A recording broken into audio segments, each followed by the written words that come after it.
बिहार में नीतीश कुमार की party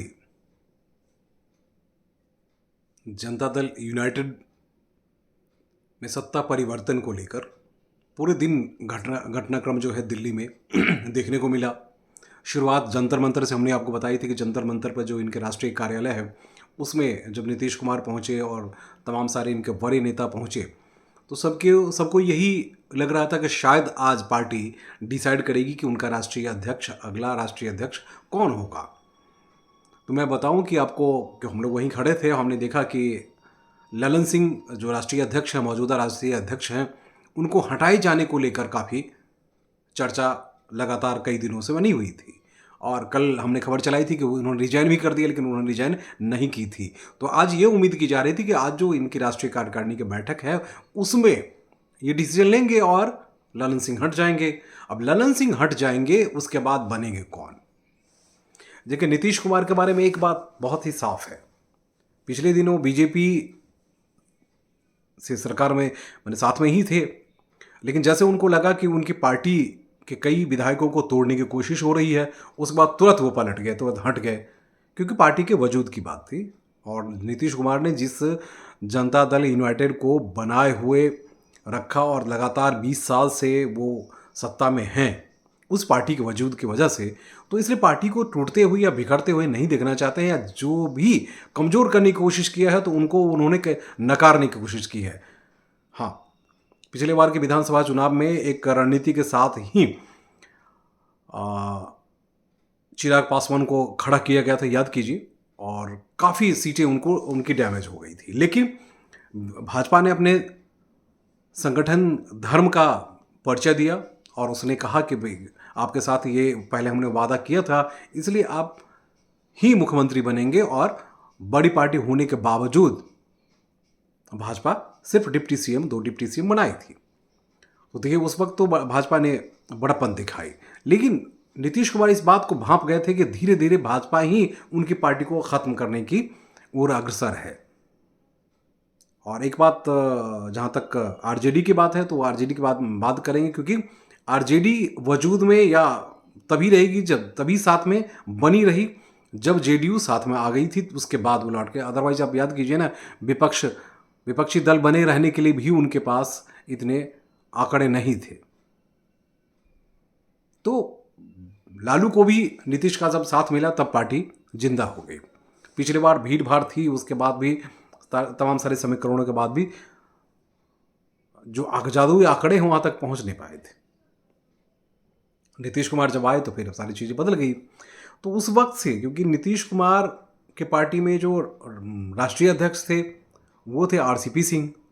RCP Singh को ये मान के चला जा रहा था कि वो भाजपा के करीबी हैं, और जैसे केंद्रीय नेतृत्व में शामिल हुए, केंद्रीय मंत्रिमंडल में शामिल हुए, उस वक्त से सबसे ज़्यादा पेट में दर्द अगर हुआ तो ललन सिंह को हुआ। और ललन सिंह ने ही सबसे पहले ऐतराज़ जताना शुरू किया कि कैसे, क्यों मंत्रिमंडल में क्यों शामिल हुए, जबकि आरसीपी सिंह का ये कहना था कि पार्टी अगर साथ में काम बिहार में कर रही है तो यहाँ भी बढ़ सकती है और इससे पार्टी को मजबूती मिलती है, इस बात को स्वीकारने की ज़रूरत थी। लेकिन लगातार नीतीश कुमार को कान भरते भरते भरते भरते आपने देखा कि लास्ट में राज्यसभा से भी उनका कार्यकाल समाप्त हो गया और उनको पार्टी से भी निकलना पड़ा। बहुत दिनों तक इंतजार करते रहे और यही ललन सिंह हैं जो उनको बाहर निकलवाने में कामयाब रहे। तो उसके बाद राष्ट्रीय अध्यक्ष बने तो पार्टी को कैसे मजबूत करें, तो पार्टी को मजबूत करने के लिए तो उन्होंने बहुत कुछ नहीं किया। धीरे धीरे अब कहानी ये आ गई कि कुछ नेता ऐसे हैं, कुछ इनके विधायक ऐसे हैं जो इनसे बेहद नाराज थे। और देखिए, नाराजगी की वजह यह है कि जब आप बीजेपी के साथ मिलकर लड़ते हैं तो बीजेपी का वोट भी इनके साथ था।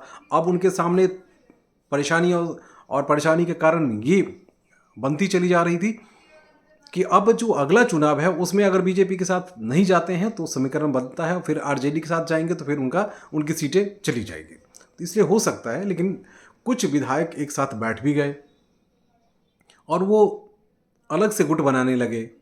इस बात से वो नाराज थे कि ये, यानी ललन सिंह जो राष्ट्रीय अध्यक्ष हैं जेडीयू के, वो नज़दीकी बढ़ा रहे हैं लालू प्रसाद यादव से।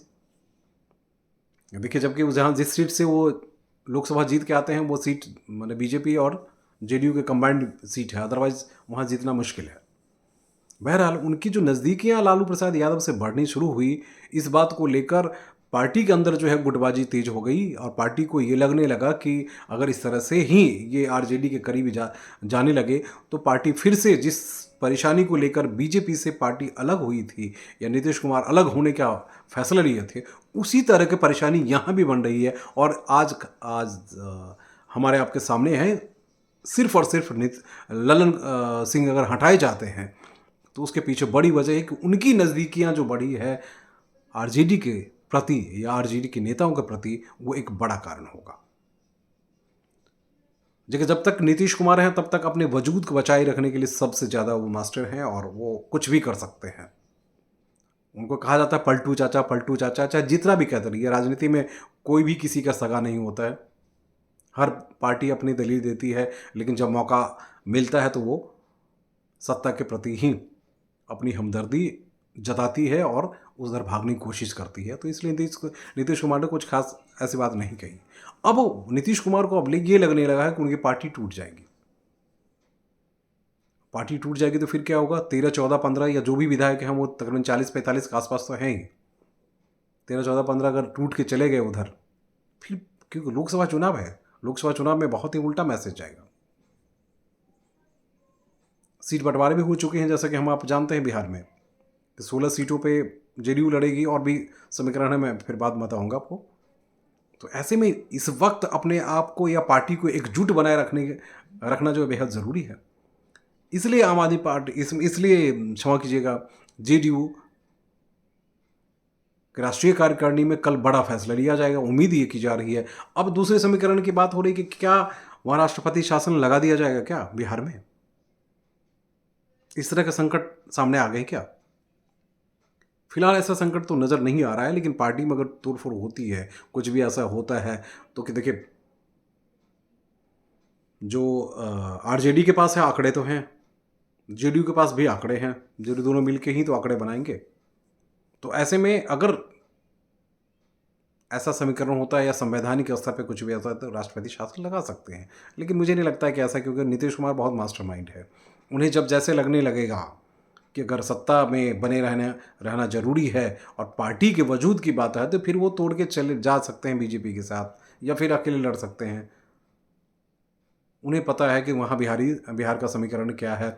और सबसे बड़ी बात, जिस राजनीतिक जनगणना को लेकर इतने आगे बढ़े थे, वो देश के अलग अलग हिस्सों में उन्होंने देख लिया कि क्या हुआ है। सारे समीकरण टूटते नजर आ रहे हैं। इंडी की बात कर लेते हैं। इंडी में संयोजक के तौर पे उन्होंने काम किया, लेकिन वो जो तवज्जो, वो जो प्रतिष्ठा वहाँ उनको मिलनी चाहिए थी, लालू यादव ने ही उस पर ऐतराज जताया। लालू यादव वही यादव हैं जो हमेशा कुछ न कुछ ऐसी कहानी कर देते हैं जिससे हर पार्टी को परेशानी होती रही है। लालू यादव ने इस इंडी की बैठक में कुछ इस तरह की बातें कह दी थी जिस बात को लेकर काफ़ी बवाल हुआ था, याद कीजिए। इसलिए राष्ट्रपति शासन बिहार में लग सकता है। कुछ बड़ा हंगामा होने वाला है बिहार में।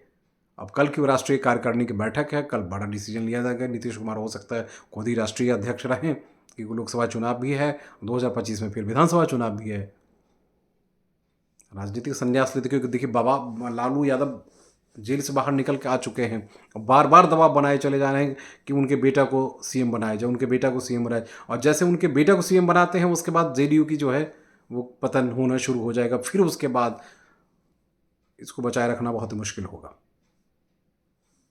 लेकिन ललन यादव उनको बनाने के ललन यादव ने ललन सिंह जो है उनको बनाने के चक्कर में थे, चाचा को निपटाने के चक्कर में थे। चाचा को अपने आप को बचाए रखना है तो पार्टी को बचाए रखना पड़ेगा। इसलिए राष्ट्रीय कार्यकारिणी की कल बैठक है, कल देखना दिलचस्प होगा कि कल फिर क्या होता है। क्या दिलचस्प कुछ माजरा दिखता है, या बीजेपी की तरफ जेडीयू जाती है, या फिर अपना वजूद बताने के लिए कोई और डिसीजन लेती है। नमस्कार।